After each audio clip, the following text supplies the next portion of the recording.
time how it works with real raw data. I may have an I'm trying to decide. There's part of me kind of wants to do this other thing too, or allow for it. The problem with doing that is, being as it's summertime and being as how the COVIDs have struck, getting the data that some people would use in the past from their jobs might be a little trickier to do. So I don't know. We'll see about that. So I guess without any further ado, we'll get going. Somewhere. Here we go. You go away. All right. So tonight, what I kind of want to talk about this week, it's all about the normal distribution. And really want to talk a little bit more about why that is so important, and talk a little bit more about the central limit theorem in particular tonight. And then also kind of demonstrate a few more things on the computer and the calculator to make sure everyone's comfortable going forward. Back in my day, we always learned it from, and I'll show you how the tables work too. We always learned it from tables, and that's great. But it's the 21st century. So the person should be using Excel or some other automated fashion to figure this stuff out at this point. So the game, of course, the normal distribution, you've seen it. If you watched the video, you've seen it already. It is nice and symmetric, quote unquote, the bell curve. Okay, great. And of course, you've probably seen it in the video. I talk about this, and I kind of make a bigger deal about this for you guys, because right in here is where the point of inflection occurs. And where the point of inflection occurs is where the first standard deviation happens, is at the point of inflection. Yeah, so I make a bigger deal about that. And of course, it means I have to actually draw it better for you. In other classes, I don't spend much time doing that because they're like, a point of what? But since you're supposed to have had Calc 4 by now, that makes a little more sense for you guys, I hope. So remember that 68% of the population, that's in any symmetric distribution, not just the bell, not just the normal distribution. And if you go out 2 standard deviations, we say that's approximately 95% of the population's in here. And then if you go out 3 standard deviations, you're like, geez, it's almost touching. That's right, it is almost touching. And so in here, of course, we say that's about 99.7% of the population. Okay. So kind of what I want to talk to you tonight about is, okay, well, again, let's kind of review how we find these percentages and go from there. And then also talk about, well, if you pick one person at random, one person coming off, one person picked out of the population, or one product that you made off your manufacturing line or whatever, one thing does not make you good or bad. It is one item, and one item can be quite variable versus a sample size. And so we're going to talk a little bit more about that tonight, specifically related to sample size, because as you know, the bigger the sample size is, the bigger sample you get, the less variable the less variance you're going to see in averages, and it makes perfect sense. So we're going to talk a little bit more about that tonight. I want that to be crystal clear in your head. Everything else is in the video, so I don't want to spend a ton of time on some of that, but I want to talk a little bit more of the how comes and the why this is so important. Okay, so in Excel, and I'll make this a little bigger so you can read it. If a person wanted to do this, so the things that we're going to be using in here are equals norm dot s dot dist. Okay, that is the formula that we'll be using. Okay, that's one of them. There's another one that's, but there'll be 2 of them. Dot S means standard normal. Okay, so a normal distribution with a mean of 0 and a standard deviation of 1, we say is a z-score, and we say that this is the standard normal. In other words, we aren't going to talk about it in terms of house prices versus heights versus whatever. All I know is that this thing that I just saw maybe is 2 deviations above the mean. Okay, that's going to mean the same everywhere. It'll be a different number, but relative to that population, this particular individual is, let's say, is 2 standard deviations above the mean. That's what that's going to mean for us.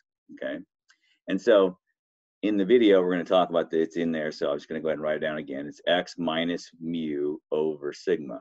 And the idea is it's literally telling you how many standard deviations above or below the mean you are. If x is less than the mu, then z is going to be less than 0. Obviously, it's going to be a negative z-score. If x is greater than the mean, your z-score will be positive. Okay? And so keep that in mind as you're doing these things. Oh, I scored less than the mean. I better have a negative z-score. Okay? It's going to keep that in your head as you're doing these. Okay? So again, in Excel, we're going to come over here and we're going to type in something. So for instance, I put in a -1. Okay? That, in other words, I'm telling you I am 1 deviation below the mean. Oh, okay. Now, I'm telling you right now, on this formula here, it's always going to be comma 1. Always, always, always, always, always, yes, cumulative. Okay? And you're going to see that that's about 16% right there. Well, look what that's telling us. If we're saying here's our normal distribution, that is a lousy normal distribution, but we'll pretend for a minute. No, that is terrible. I can't even pretend. It's awful. That's terrible.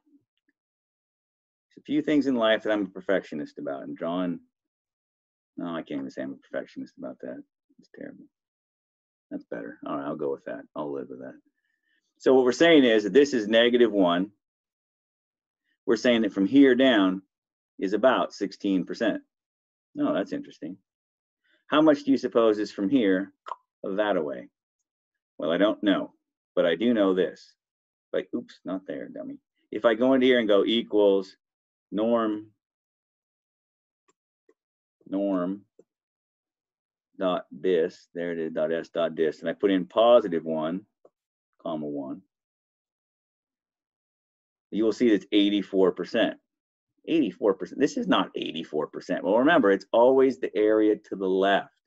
So from here down is 84%, meaning that from here up is 16%, which shouldn't shock us. That's why we love symmetry. Well, wait a minute. If there's 16% here and 16% here, that's a grand total of 32%. Hey, that means 68% has to be in the middle. Okay, it's no mystery why this thing comes about. And in the video, we talk about how the computer is actually doing a numerical integration for you. That's what it's actually doing. This thing here, the normal distribution curve, its PDF is basically, there's some gobbledygook out front, and then e to the -x² with some extra gobbledygook in here, okay, for the denominator. All you need to know is that e to the -x² does not have an integral in closed form. And because it does not have an integral in closed form, you'll have to do numeric approximations to do this.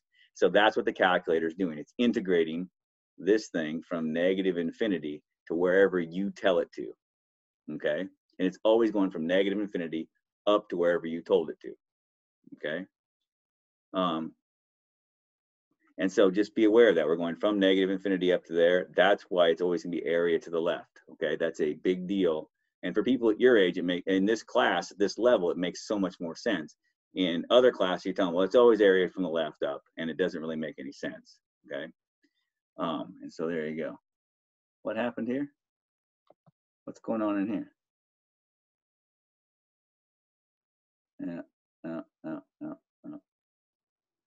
Why is he thinking he can do it to my class, my time? Interesting.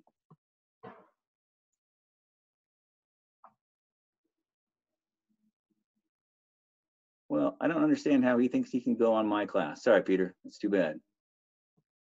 Oh, more messages. Oh, my message is blowing up. Oh, okay, cool. Anyway, whatever, there it is. So just be aware of that. That's the whole point of this. So don't worry about what this thing looks like. Just know you can't integrate it anyways. There is no integral in closed form. So you'll have to do numerical integration. So the computer has been programmed to integrate from here up to here. Now, if you have a TI-89 or you have a Inspire and some of those, they will allow you to change the lower bound. And so they'll ask for a lower bound and an upper bound. And so all you're doing then is changing the limits of integration. So if you have one of those computers, or calculators, and we'll look at one of those maybe in a minute, just be aware that's all they're telling you to do.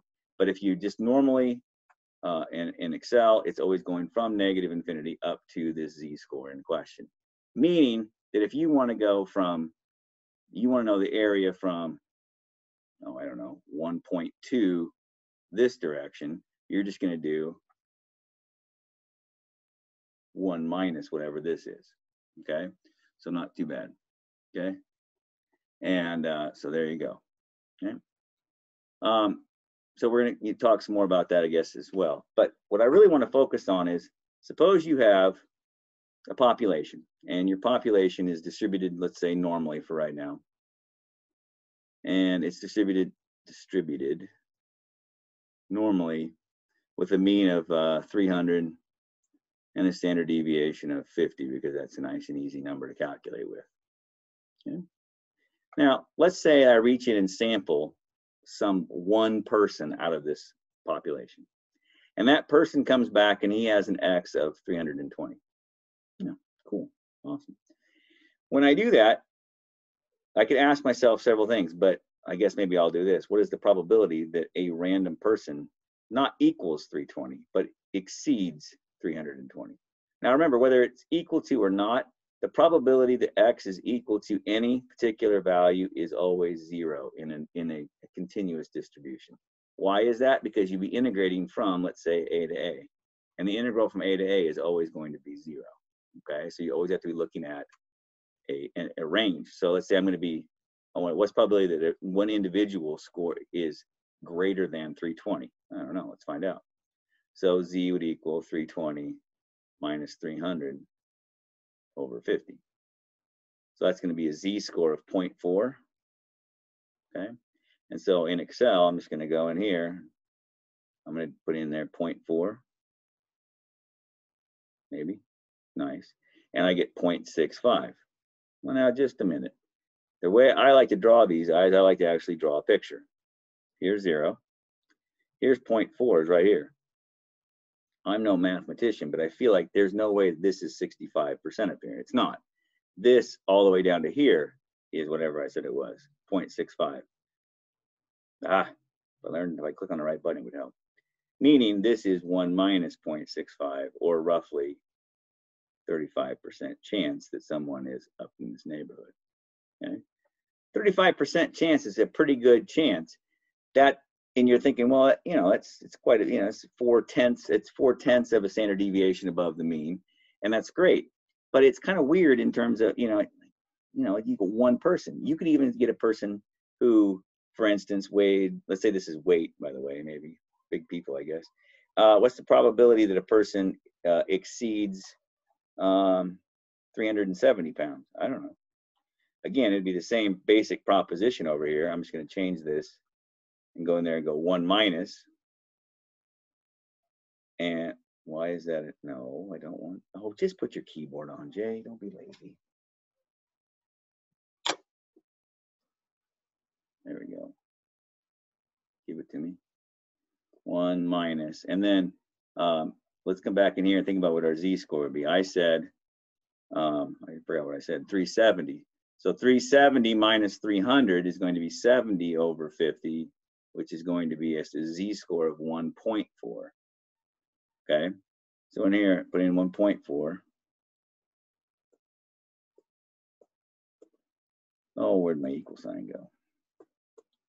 And I'm going to get about 8%. Okay, so in other words, there's still an 8% chance that one random person could show up weighing that much. Okay, but here's the difference. When you start looking at this, you're like, okay, weights, but I don't know if these weights make sense to me. If you look at it in terms of height, it starts to make a lot more sense. The average man in America, first of all, male heights in America are distributed normally. The average height is around 70 inches with a standard deviation of about 2 inches. Now, when people see me, they always go, "You're really tall, Jay," and I always say, "Not that tall," because I'm 6'3". But if you think about it, there is 6 foot right there. That's 1 standard deviation. Okay. Now let's do that for a minute. Now we know that this is about 16% from here out.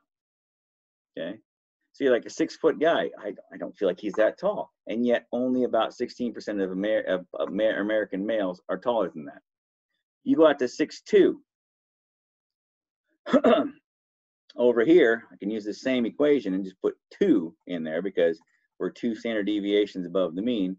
And as you can see, we're about 2.2% of the population is from here up. Or 2.3%, whatever you want to call it, okay? Now, that's great. Well, what if I go out here to 70 So J is here at 75 inches. Oh, well, that's cool. That means I'm at 2.5 standard deviations above the mean. 2.5. If you look at this, less than 1% of the population of the United States, less than 1%, 0.6% of American males are taller than me. When you say that I'm tall, I look at you and go, I don't really think I'm that tall. Partly because my sons are both taller than I am. A lot of people that I hang around with are taller than me or my height. It doesn't really matter to me. But sometimes when I hang out with, I come to a different group of people and I stand like a sore thumb. But it really comes down to saying, Jay, you're fairly tall. Okay, now what's the point of this? Well, the point to saying that is this.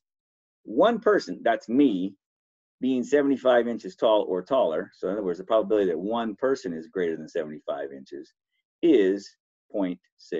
It's very small. Now, if I took a sample of 30 American males, what's the probability that the average from the sample is going to be greater than 75 inches? And everybody shouts in unison, 0. Okay. And why is that? It's because there is no way, if you take a sample of 30 dudes, there is no way the average is going to be 6'3". Okay. There's no way. Because you're going to, oh, look, there's some 5'4" guy. There's some 5'5", 6'2", 6'1", 5'4", 5'4", 5'5". And look, what is the average going to come out to be? The average is going to be awfully close to 70. How do I know that? Because that's the average of the whole population, right? And the bigger sample size I take, the less variable it's going to be. That is, if I take 2 people, could I get 2 freaks? Sure. I could randomly sample 2 people. I could get 2 people that are 165 and 164. Geez, the average is taller than 6'3", Jay. What are you talking about? You took 2 people, dude. That's not that uncommon. You take 5 people. It's going to be harder to randomly select 5 people's names out of a hat and go measure them. It's going to be very hard to end up with a average sample average of 6'3". It's very hard to do. If you take a sample size of say 30 or 40 or 50, there is no way that's going to happen.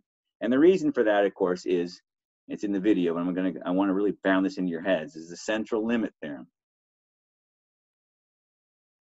You cannot overstate how important this theorem is.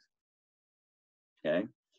And it says, and we'll talk a little bit more about it coming up here in a few minutes, but what it says mathematically, it says this. It's x bar minus mu over sigma over the square root of n. Or oftentimes in real practice, I don't know the actual sigma. Oftentimes in practice, I use the sample standard deviation. Okay? Like I would say 95% of the time or more, I'll end up using the sample standard deviation because I don't really know typically the actual population deviation. But what's that saying to me? This is the same kind of thing as I saw before. That is x minus mu. It's kind of the same thing as before. But what's happening to this denominator? Well, n is bigger than 1. So what's happening to this standard deviation, or whichever standard deviation you want to look at? What's happening to it that you're dividing it? It's becoming less variable. Meaning that there's going to be less spread on my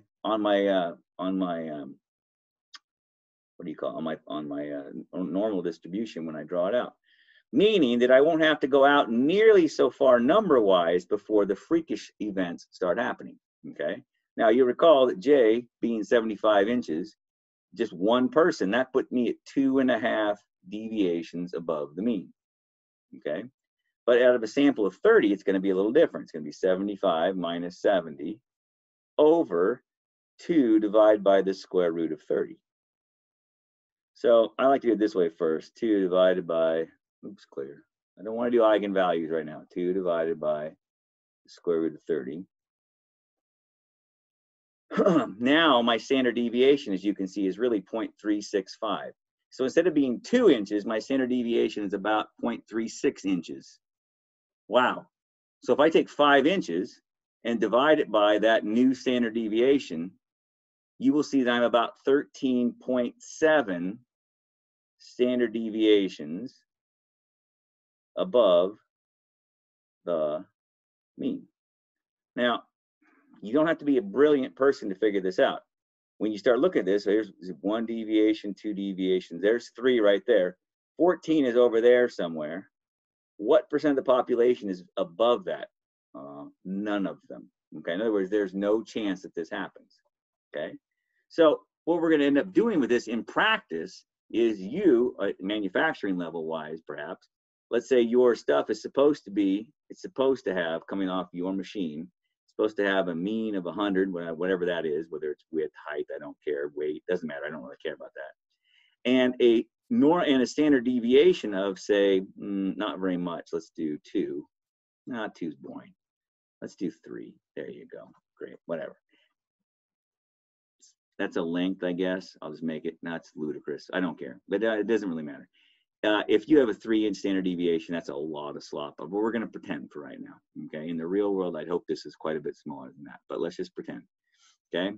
So there's that deal. So every couple hours, you're going to take a sample. So let's say you take a sample of 50 items. Okay, here's my question. When do you shut down the machine? In other words, how far off do you have to be before you say, wait, there's a problem here? Okay. Now, God knows, I hope it's not very big, because you're going to waste a lot of material. You're going to waste a lot of product. And God forbid you try to sell this stuff and it's terrible. And people go, oh, I hate their stuff. I'll never buy it again on Yelp and everything. And the whole world falls apart for you. Okay. No, I hope not. So what you want to do is you want to be able to catch it quickly. And so what typically we do is we talk about, we're going to make some arbitrary cutoff amount.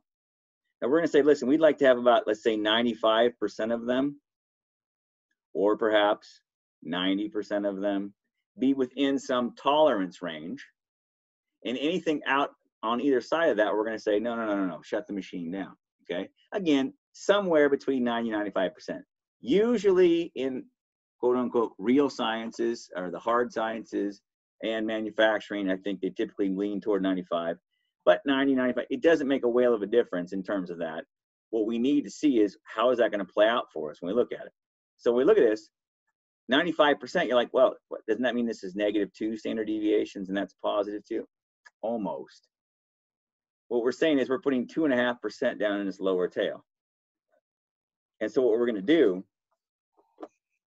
is we're going to use equals norm dot s dot inverse this time, because now we have a percentage. Oops, that is not how you write that. Dot inverse. And this time we have a probability. What we're looking for is a z-score. Okay. And all you need is probability. It's always area to the left, always to the left. Okay. So I hit enter. It's -1.96. So in other words, this is a z-score of -1.96. By symmetry, then this would be z is equal to 1.96. Okay. And if you think about that, you can do that in Excel as well. Come in here and put in 0.975, because that's 1 minus 0.025. And there's your positive value as well. Okay, I just go with symmetry. I love symmetry. But if you think about this, z is equal to x bar minus mu over sigma over square root of n. Okay. Now, what we're really doing here is we're going to pin this sucker between a positive z-score and a negative z-score. Okay. In other words, what we want is we want our z-score to fall somewhere in this range in here. That would make me happy. If it was 2 or 2.5, that would piss me. It's horrible. I don't want that. -3 would make me angry as well. What I want is a value that's going to lie between here and here. So if you think about this, go back and look at what I gave you already. Well, I gave you this, I gave you this, and I gave you this. What I didn't give you is I didn't give you x bar. Huh. Well, we could solve for x bar. Let's do that, shall we? If I were to solve for x bar, look what's going to happen. I'm going to multiply both sides by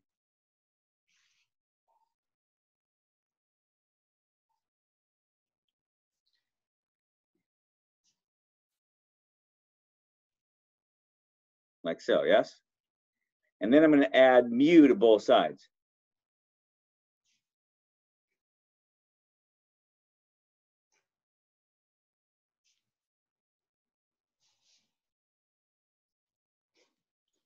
I can't do math.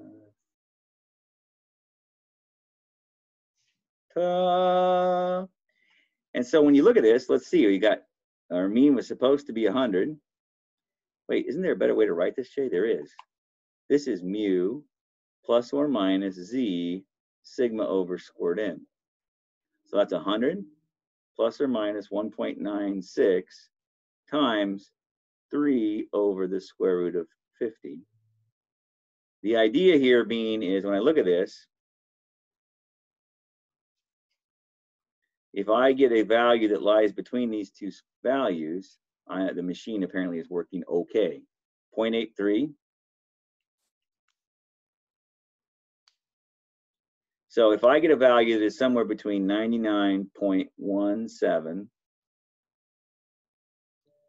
and 100.83, unless something very weird has happened, my machine is still functioning appropriately. Okay, and so that is typically how these kind of things are done. You know what it's supposed to be, and so based on what it's supposed to be, you could find, if you will, these arbitrary cutoff values. Now, me personally, we do this in math stuff at the high school all the time for like, can you give us a cutoff score, Jay? Like where would a kid have to pass on a test to where he would be successful in the class? Or, you know, things like this. And they always ask for these goofy things. You're like, dude, I don't know. So we've tried over the years to say, listen, if the kid lands between here and here, you should go in this class. If he goes from here to here, you should go in this class. That's the idea of this, okay? Working backwards from it. Now, just as an aside, if you start with this bit right here, another thing that you can do, and fortunately for most of you, I say fortunately because there's some things that are cool about statistics, and I really do like them so much, don't get me wrong. But and the nice thing about it is when you're in manufacturing, you're not so much looking for an unknown mu, you know what mu is, okay? But oftentimes you run into a situation where I'd like to know what mu is. I would like to know what is the average age of a person who shops at my store, or some goofy thing like this. Well, I don't know. How would you know? Well, you would take a sample, let's say a sample of size 50 perhaps. You would compute the average age, let's say it's 37. You might compute the standard deviation, because again, you would have no idea what it is, so you would compute it, let's say it's 4.2. And again, we got everything here. We want to be, let's say I want to be 95% confidence interval, okay? Because if I do this, then 95%, well, that's the same thing you just had, so that's, if I solve this out, what I'll end up with is the exact same thing, but flipped around. This guy will be on the outside now. And so this is when you don't know what mu is, you can use the same premise to go find mu. And again, most of the time in the real world, we have no idea what sigma is. And so what we'll end up with is something along the lines of this. Oh, it's 37 plus or minus 1.96 times 4.2 over the square root of, where'd it go? Square root of 50. Okay. Now, in this format, this piece right here has a name. It's called the margin of error. So of course, every political season, that becomes a big deal, right? So you start hearing quotations about who's winning, blah, blah, blah, with a margin of error plus or minus 2 percentage points. Slightly different formula to get percentages, but that's the basic premise. And so 1.16. In other words, you're going to tell me that the average age of your customer, Jay, is 37 with a margin of error of 1.16 years. Okay. And typically when you're doing statistics in like a politics kind of a thing, that's how you'll phrase it. You'll say it's 37% with a margin of error of plus or minus 1.16%. Notice that this math that I just did here to solve for the unknown mu is the exact same math we did up here to find the cutoff scores and say, listen, if you are, well, not here, I guess, back on the previous page, to find a cutoff scores so that I know when my machine is having an issue. It's the exact same math we solve for a different variable. That's it, okay? And so depending on how you're going about it, in a politics kind of a thing, political setting, it's always written this way, 37 with a margin of error plus or minus 1.16 years or whatever. That's how it'll be done. Oftentimes it'll say, people will say, let's just subtract it out. So you'll get 35.84 and then 38.16. And so I'm 95% confident that the true average is between those two values. Okay, in other words, for all sample sizes of 50, there's a 95% chance that they'll fall between there. 95% of them will fall between those two values. Okay, so it's kind of a neat deal. Again, it's just, you can see where that applies to the quote unquote real world. Okay, but again, it's all based on central limit theorem. And again, in the video, I go through it, so I don't want to belittle that point, but obviously as n gets larger, okay, the averages, the sample averages become less variable.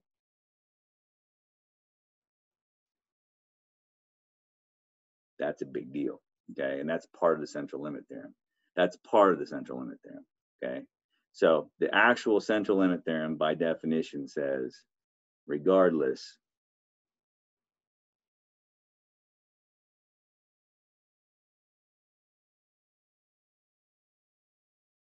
of the distribution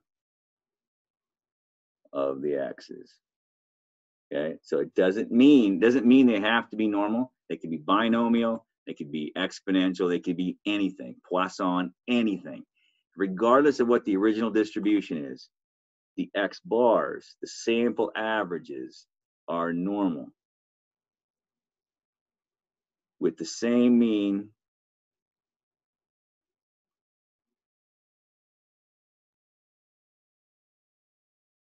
as the original x,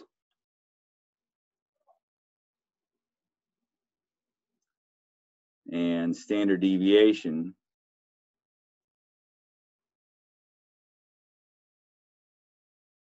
of the x's divided by square root of the sample size.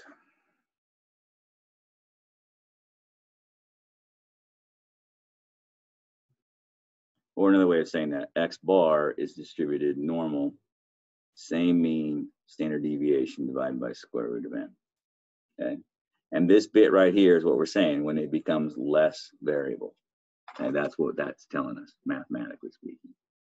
Okay, so it's kind of a big deal. I think I'm going to go ahead and do it right now. I'm going to use the other computer real quick. This is in the video, but I just kind of want to show you. I think you can never see it often enough. Every time I see it, it just makes my heart happy. I know I'm weird, but when I see it, I cannot be unexcited about it. I don't even know what to say. So I'll share this on the big computer. Come on, where's Excel? Let's go. I loaded you, right? Maybe. Oh, there it comes. Okay, and so I'm just going to generate some data, which, by the way, you'll be doing this is part of one of the project. So I have ways of making it happen. That'll be part of the project. In here, under random number generation. Oh, I should show that first. If you don't have data analysis listed, okay, and this is in one of the videos too. Let's go through it again here. If you go to File and then Options, and then you go to Add-ins, and then down here to Go, it's the top one that you want to turn on. Just click it on and then hit OK. And then under the Data tab, it should say Data Analysis, and then you're good to go. And so I'm going to generate 100 columns of data. And in each of those columns of data, I'm going to generate 1,000 data points, just because I feel like I can. And I am going to make them Poisson. And so if you recall Poisson, I have to tell it what our lambda is. I'm going to let my lambda be 9 just for a good time.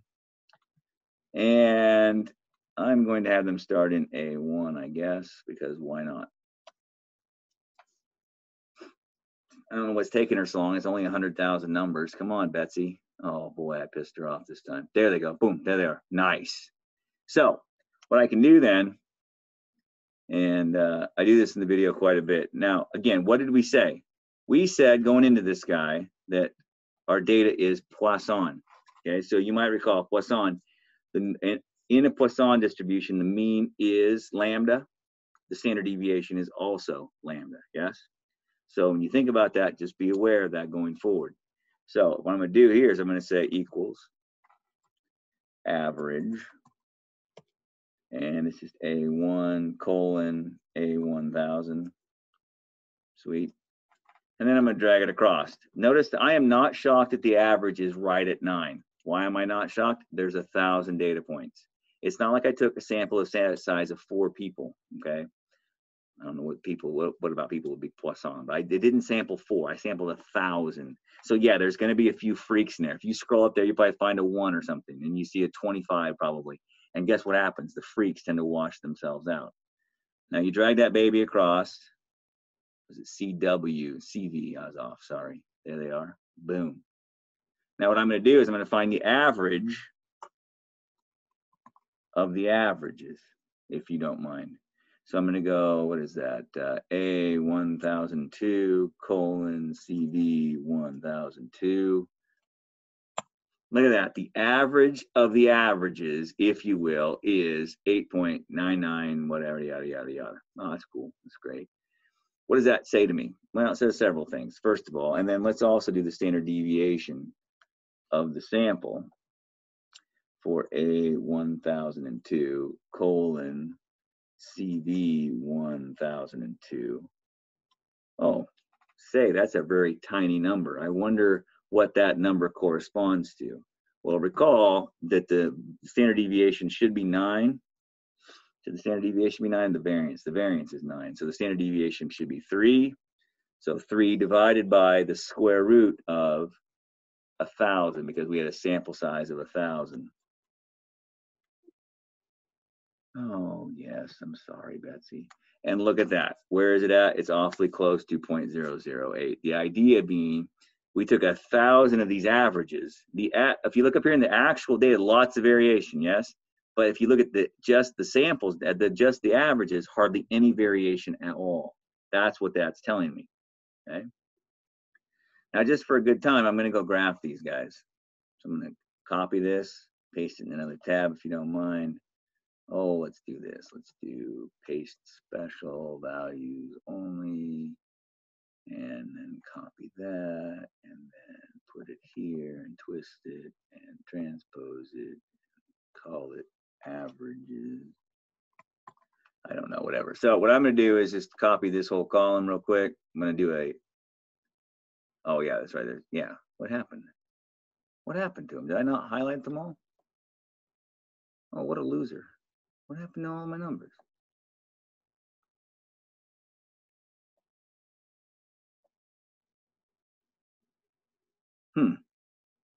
That's odd. No, that's right. That's right. Never mind. That's 100 of them, you dummy. Yeah, that's right. It's 100 of them. Never mind. We're good. We're good. Freaked me out just a hair. Freaked me out. Okay, we're back. So let's do this now. If I go and I highlight these guys, I'm going to make a histogram out of it, if you don't mind. And I want to see what they look like. Okay. So we'll go back and look at a Poisson in just a minute and see what a normal Poisson, what a regular looking Poisson histogram looks like. But let's just take a look at this for a second. So where am I at, dummy? Insert. Pivot table. There you go. You can't see for staring at it. All right, cool. Average count. You will not be asked to do this portion. I'm just helping this to help sell the bit, I guess. So from 8.7 to 9.2. That's cool. So that's a difference of about 0.5. So if I count by 0.1, I should have about 5 bars roughly, and there are 5 bars. If a person were to graph this, and maybe if I'd used a few more bars, it would look a little better. If I were to graph this, what I should start to see, a normal distribution starting to take place. Okay, get over here. Go 0. There you go. And it's going to start taking shape over time. If I had given you more bars here, it would get better. Again, we only have 100 data points when it comes to our averages. Not terribly big. Had I had 1,000 of them across 1,000 columns, it would look even more normal as we go. Bear in mind, if you come over here and highlight one of these columns, I'm just going to highlight this column, I guess, because I can. And copy it and paste it here. Sure. Paste. Oh, fart. Oh, whatever. Doesn't matter what you call it. Highlight that. Again, I'm going to do another histogram quickly. I really want you to remember that this is always true, regardless of what the original distribution looked like. This will not be normal looking when I get done graphing it here in a minute.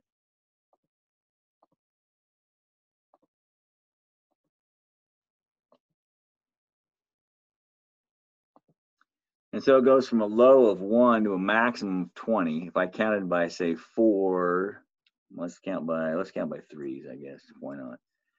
And you were to graph this guy, it's quite clear that it's a little heavier on the low end of things. It's a little heavier on the lower end of things. And it doesn't look quite as normal looking. It's not quite as pretty. And then it tails out this direction, which is what a normal Poisson distribution looks like. Remember, these are the actual data points. They came from a Poisson. The averages are the averages will always be distributed normally, though, regardless. If you think about this, the average, we said the average was right around 9. It's right in there. If you look at our other graph, wherever it disappeared to, where'd my other graph go? Look where our average is, right? In the 9 range, right? It didn't change. The difference is everything's been pulled in. Go look at this other graph. This other graph over here, this thing goes from 1 all the way out to 20. Over here, when we did a sample size of 1,000, nobody was bigger than 9.2 something. Nobody was smaller than 8.7 something.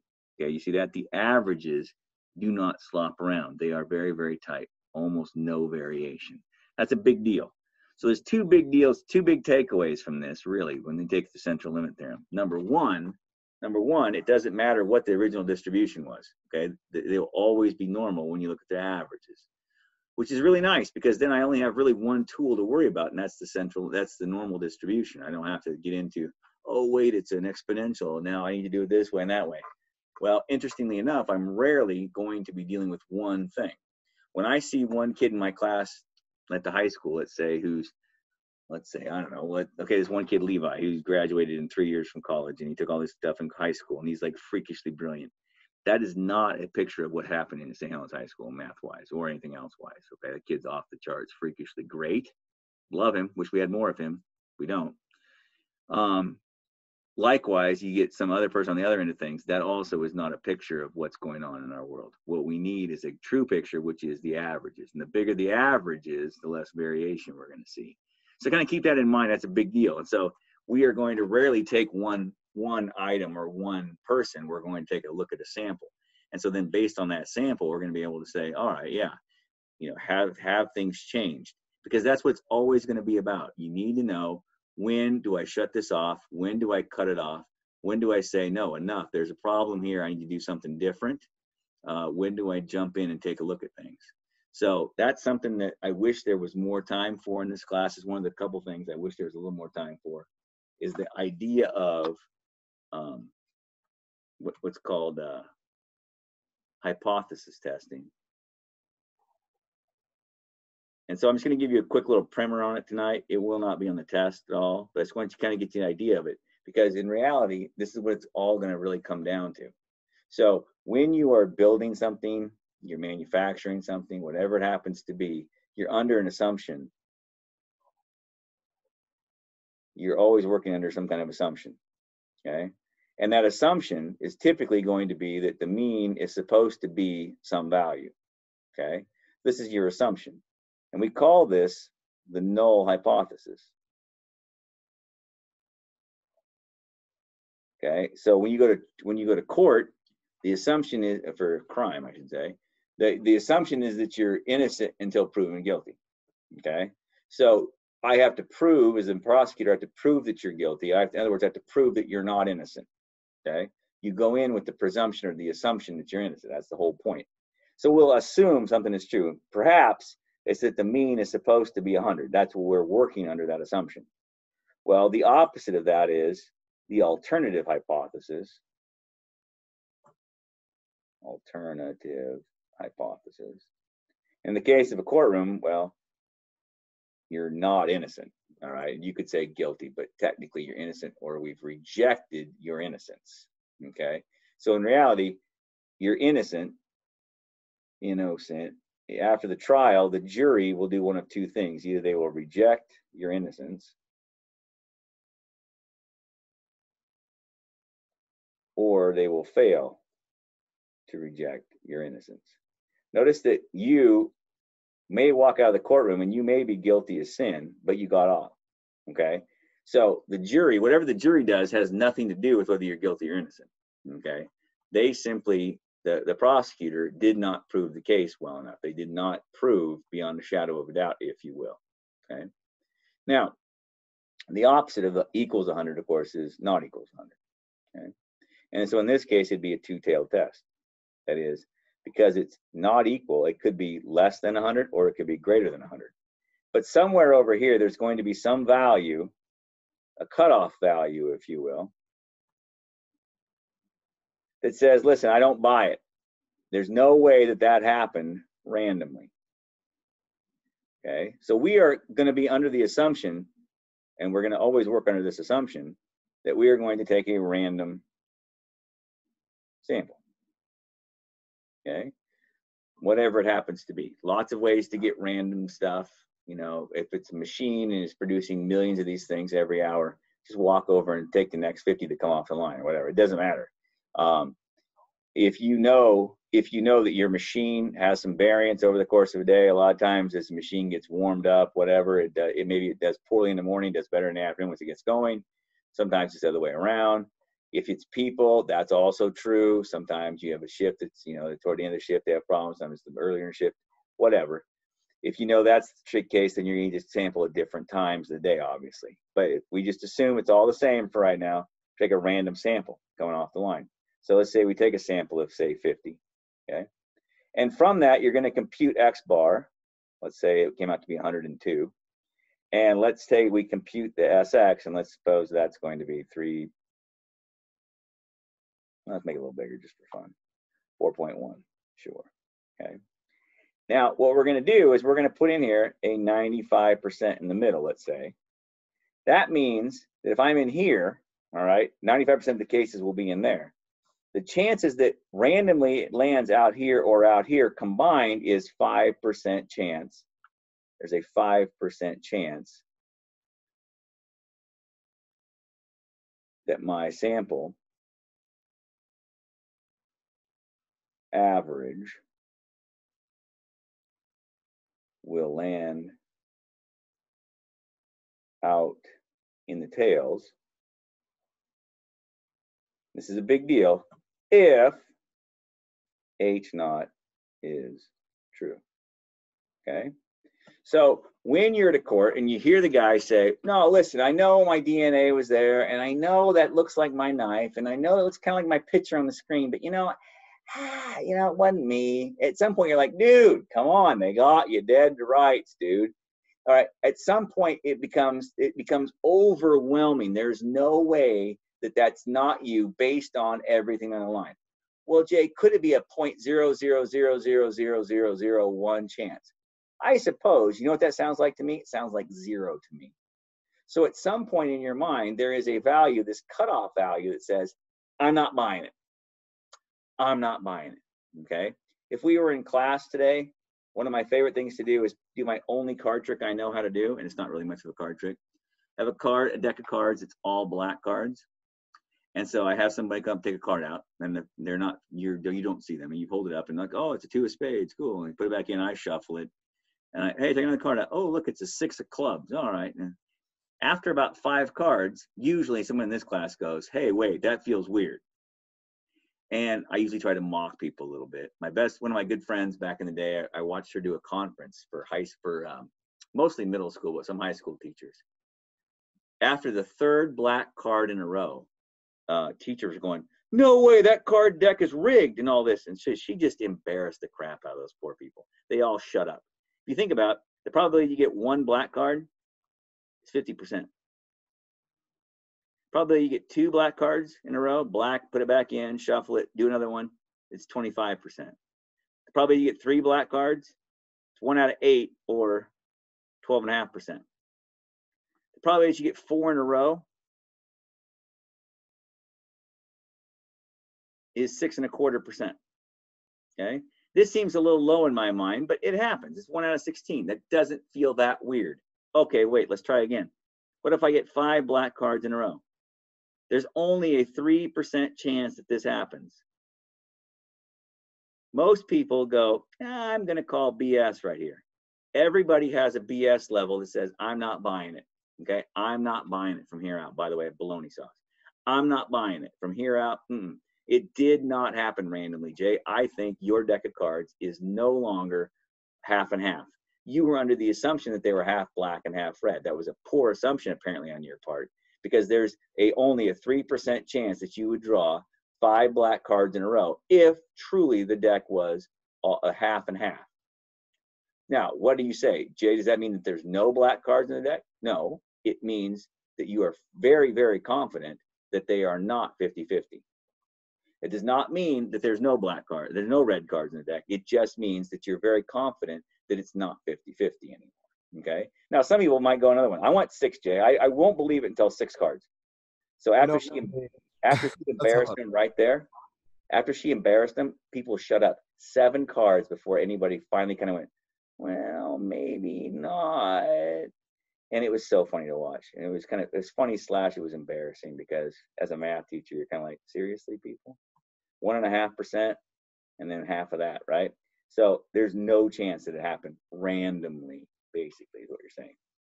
Now, back to this question over here. Darn it. I need to start this computer again, I think. It's kind of creeping me out. So what we're doing is, this is the exact same, because we did 95% here. That's going to be that negative and positive 1.96 we did earlier.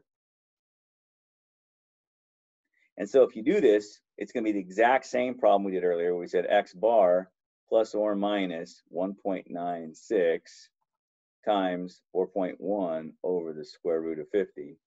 And what was x bar? X bar was 102. Okay, I'm sorry, not x bar, you ding dong. Mu, I should say. Mu was 100. Okay, and so what you're going to find is, you're going to find a cutoff score where you're going to be able to say, I'm not buying it, Jay.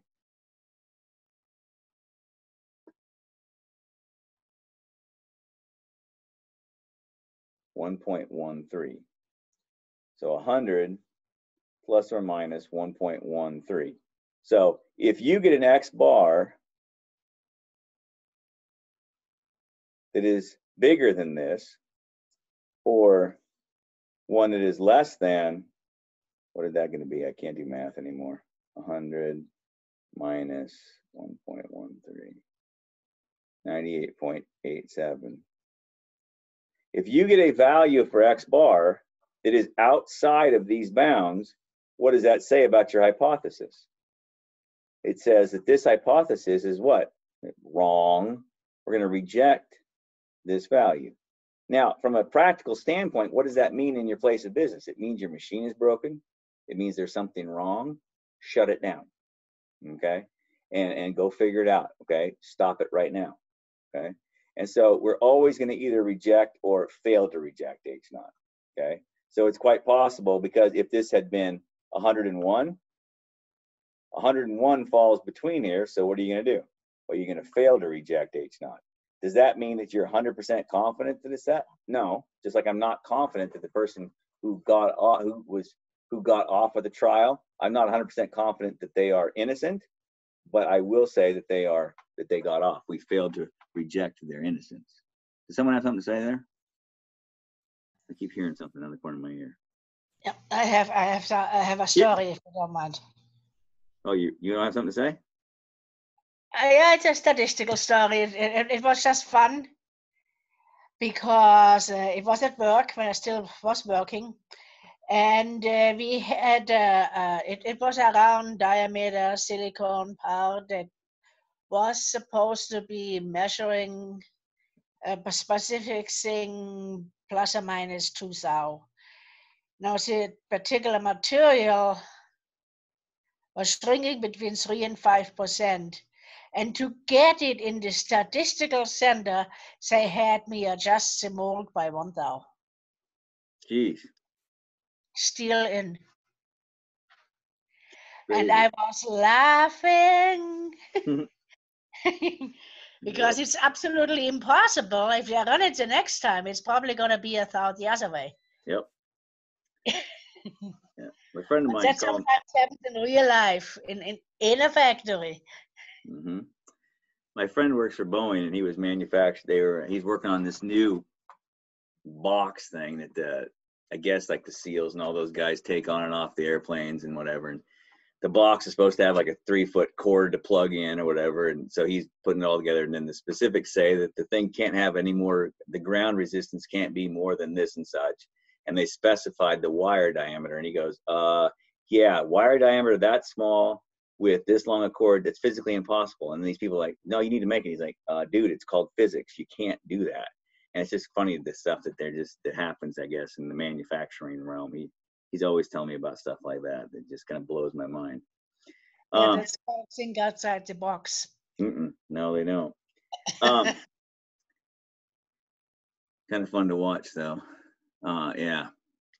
So it's kind of fun to watch that. It's the other thing that we can do with that same problem I just did a minute ago, and quite honestly, I like it a little bit better, is the idea of we had an X bar of 102, and we had our mean was supposed to be, we said our mean was supposed to be 100. Mu not equal 100.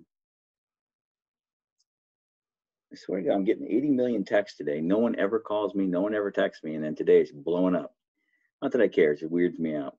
We had a standard deviation of 4.1, and we had a sample size of 50, I believe. Okay. Another way to do this problem is to sit down and create a z-score for what you have. So 102 minus 100 over 4.1 over the square root of 50. Okay. So when I look at this problem here, I say to myself, all right, cool, let's do that. So it's going to be 2 divided by 4.1 divided by the square root of 50. Maybe. And I get 3.449. Well, as you know, 3.449 is fairly large, freakish z-score.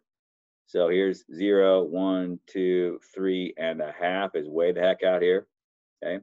So because this is set up as a two-tailed test, what a person could do is find the probability that z is bigger than or equal to, or either bigger than or bigger than, it doesn't make a difference. 3.49, that would tell you from here up, but because it's a two-tailed test, you would times it by 2. And what you're going to get in that case is you're going to get what's called a p-value, okay? And so if what am I on the wrong calculator, sorry. So what I would do is go equals, and because it's an upper tail,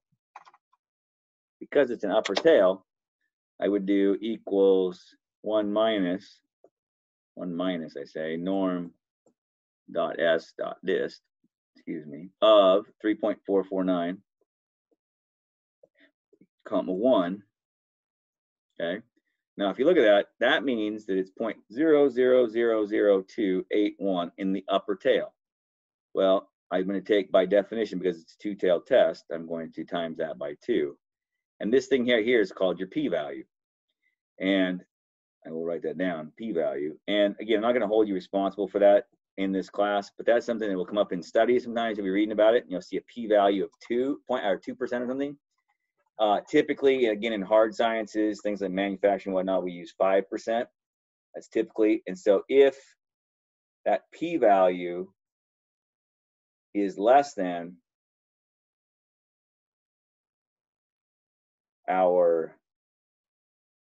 we're going to call it an alpha level, but in reality, it really is truly a BS level. So we were saying that we wanted 95% in the middle, meaning that we had a 5% chance of being on the outside. Again, if H naught is true. Okay, so if our p-value, which in this case was, what did I say it was, 0.005, whatever, is less than 0.05, which it is, what are we going to say? Oops, what are we going to say? We are going to say reject H naught. okay, because there's almost no chance it happened. That's again akin to saying at the trial, hey, listen, this happened and your fingerprints and this and that and the other thing. Yeah, but yeah, it was a frame job. That's what it was. And you're sitting there going, sure it was. And in your mind, you're driving it down below the, the believable level. And once you get below that level, the BS level, if you will, that's what we call the alpha level. And typically, again, in manufacturing, 95%. So it's 5% is our alpha. Okay. And so it's just a matter of which way you look at it. Is the glass half empty or is it half full? Whichever way you want to think about it. 95% in the middle, 5% on the outsides. But this is the part that we call the alpha level for testing purposes. So the cool thing is you can test all manner of things. So the ones I showed you was for averages. You can test standard deviations. I'm not going to do them, but I'm just going to say you could do, let's test the standard deviation is 5. Yeah, it's supposed to be 5. Cool. Versus, it's not 5. Has it changed? Things like this. You can test those. You can test percentages. 20% of our product is that's terrible. We're supposed to be 3% of our product is supposed to be defective. All right. So maybe you're going to test this versus not. You can test averages. You can test percentages. You can test standard deviations and variances, all this kind of stuff. There's other things you can test. You can test machine 1 versus machine 2, and you can compare their averages, right? See if their averages are different. See if their standard deviations are different. You can compare 3 at a time to see if there's a difference between 3 at a time. So that is a huge deal. Again, the first bunch, these guys, and the one I showed you already, those are based on the central limit theorem. Once you get past 2 machines, well, if you just did 2 at a time, that's also based on a central limit theorem. Once you get beyond that, then it gets weird, and you don't really base on a central limit theorem anymore. You do some other things that are going to be coming up. Come on, Jay, pull your head out. The gamma distribution, which we'll look at a little bit this week, is related to what's called the chi-square distribution, and the chi-square distribution gets used when you're actually doing tests on the standard deviation. So kind of cool stuff. Again, I wish there was a little more time to delve into hypothesis testing. It's just not supposed to be part of the curriculum, and yet I think it'd be cool from a manufacturing standpoint to see a little bit more of that. To know, especially to know when to shut things down, to know when there's a problem, especially if you're running 3 lines or 3 shifts or things like that. You want to compare if there's a big difference. And if there is, what's the point of it? Okay, what are you going to do about it? Okay. So I'm going to keep harping on this till the day I die, or hopefully till the day I quit teaching. And that is that I am constantly being told by my bosses to use data, but then the data they give you is garbage. So if you don't have good data, of course, any decision you make is going to be flawed. But then when you do give them good data and then they don't make a decision, or they make a stupid decision, you look at them like, well, what was the point of what we did? Okay. So the whole point is I want to make a good product. I don't want any variation in my product. I don't want you to be able to tell which line it came off of because, oh, I got more defectives off of line 3 or whatever it happens to be.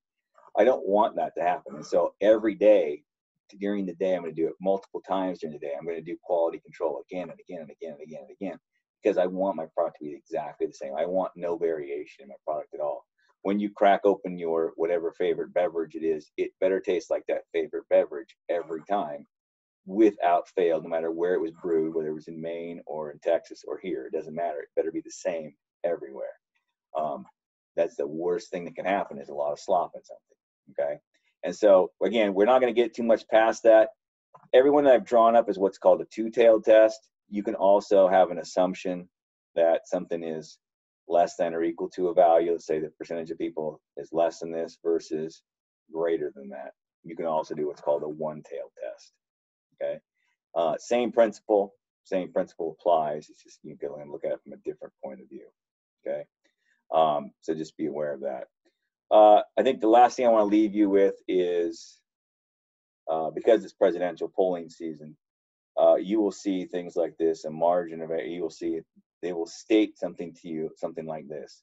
They will say the percentage of people who are in favor of whatever it is whatever percent with a margin of error plus or minus whatever it is. Okay, plus or minus 2 percentage points or what have you. The way they come up with that is this. They take p hat, which we'll describe that in just a moment, plus or minus z, and then it's p hat, q hat over n. Okay. This piece here also comes about from the central limit theorem. I'm doing a little bit of algebra, but for right now, I'm not going to worry about it. P hat is the sample proportion. Okay. So when I do this, I want to know, I would like to know what is the proportion of people who like sweet pickles on sandwich. Sure, I don't know. Cool, whatever. So I go and I sample 1,000 people, let's say. Cool. Do you like sweet pickles on your sandwich? If they say yes, I mark them down. If they say no, I don't mark them down. If they say, well, you know, so pick a side for God's sakes. Okay. So 375 people said, yes, I like a sweet pickle on the sandwich. Cool. That means that p hat is then 0.375. Nice. Q hat, of course, is the opposite. Wait, Jay, this sounds very binomial. That's right. That's right. Either you like them or you don't like them. That's very cool. So 5/8 of the people do not care for sweet pickles on their sandwich. Okay. So when I do this problem here, if I wanted to have a 95% confidence interval for the true proportion, that is, I don't know what the true proportion is. Only the good Lord knows. And he's the only one that cares too, by the way. What proportion? I surely do not care. What proportion of people like sweet pickles on their sandwich? I do not care. I'm happily ignorant of it. But I might want to know so that when I'm running my shop, I want to know how many making sandwiches. I'd probably like to know if I should have sweet pickles on hand or not. If no one likes the dang things, I probably shouldn't get a very big jar of them, not one of those 5-gallon buckets full. If 90% of people like sweet pickles, I better start buying them by the 5-gallon bucket and having them on hand. Now, what I'm going to do here is I'm going to say it's 0.375. So in other words, I will state to you unequivocally, the proportion of people who like sweet pickles on their sandwich is 37.5% with a margin of error of, and again, because I did 95%, it's going to be that 1.96 z-score again, 0.375, 0.625 over n. So if I do that, you're like, Jay, that's going to be a tiny number. Boy, I hope so. It's supposed to be a percentage, right? So this is going to be plus or minus 0.02 or 0.05 or something. So when I get done, if this is something bigger than 1, I screwed up. If it was somehow negative, I really screwed up. So just be aware of that. Know what you're targeting going in, okay? Square root of, that is not a square root, dummy. Square root of, there you go, 0.375 times 0.625, divide by 1,000. So I get a margin of error of 3%. Nice. So when I go on the news tonight and I look everyone in the eye, I can say unequivocally, 37.5% of the population love sweet pickles on their sandwich with a margin of error plus or minus 3 percentage points. News at 11. Okay. That is a big deal. That is how that is always calculated. Now, today, if you're going to go out there and you're going to go out and find, you know, presidential approval rating or Congress approval rating, it's exactly the same thing. You determine ahead of time what percent confident do you want to be. Do you want to be 90%? Do you want to be 95%? Whatever it happens to be. You go ask people, do you approve of, you know, whoever, Nancy Pelosi? Do you approve of Trump? Do you approve of, I don't care. Do you approve of this person? Okay, great. So you ask 1,000 people, 10 people, 15 people, whatever. I will say a word of caution. If you only sampled something like 50 people or something, you are going to get a ginormous swing in percentage points. Ginormous. Plus or minus 20 percentage points, Jay. That is not helpful, friend. I do not need, see, 37% plus or minus 20% puts me as low as 17, puts me as high as 57. That's ludicrous. That is ludicrous. I would like a nice, tight-ish window that I can be confident of what's going on. You see, if you're confident that you can shoot a gun and hit the side of a gymnasium, you're not much of a, that doesn't impress me much because it's too big a target. Now, if you can say you can hit a dish at 100 yards, that's good shooting, Tex. Nice. All right, I'd buy that for a nickel, yeah.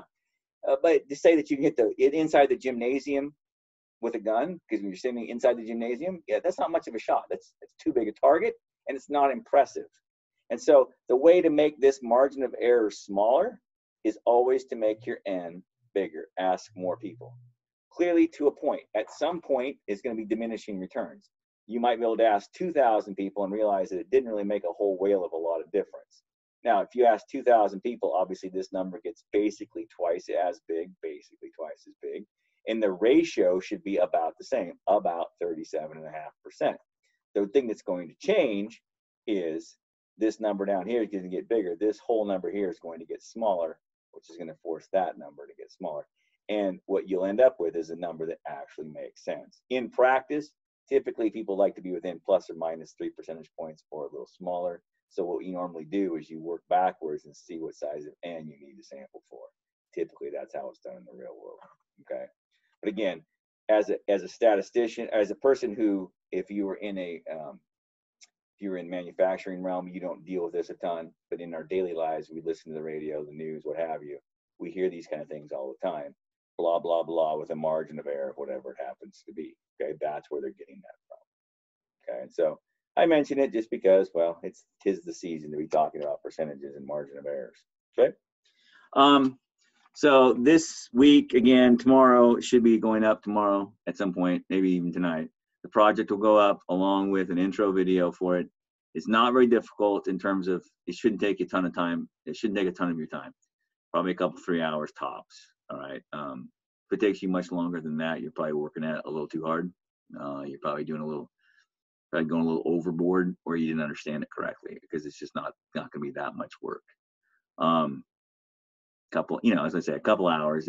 I figure if it's worth just a hair less than what a test is worth, you should be working on it for a couple hours. But not if it's taking you like a week to do it. You're not understanding what's supposed to be done. You're doing too much. Okay. So ask a question again if you have any questions on that. Questions, comments, concerns? Anyone? Actually, doctor, I have a question about the doctor. I'm not that smart, man. What's up? I have a question about the homework that due tonight. Okay. Hit me. Which one? It's chapter 3 and 4. But the thing, I'm not really stuck on the problems or something. But I couldn't start on it because I just lost my glasses in the lake like 2 days ago. That sucks. Yeah, and it's really hard for me to read the book and see the problems and reorganize.